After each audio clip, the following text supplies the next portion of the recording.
vonku. Nepáčilo sa mu, akým spôsobom to funguje na domácej scéne. Dnes už ale aj doma teda môže zápasiť častejšie. Treba povedať, že aj tie pomery u nás sa výrazne posunuli. No ale teraz sa Rajnok ocitol na chrbte, pretože svojou cestou, no a súboj Jan bol teraz postavený do postoja. Jan Oborník.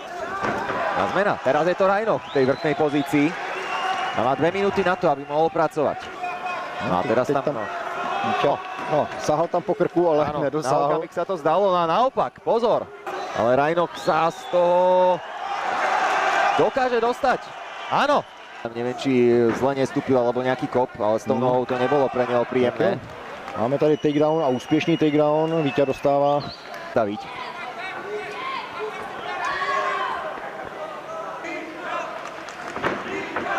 Víťa šel opět po takedownu, ale Brazilec scrolloval.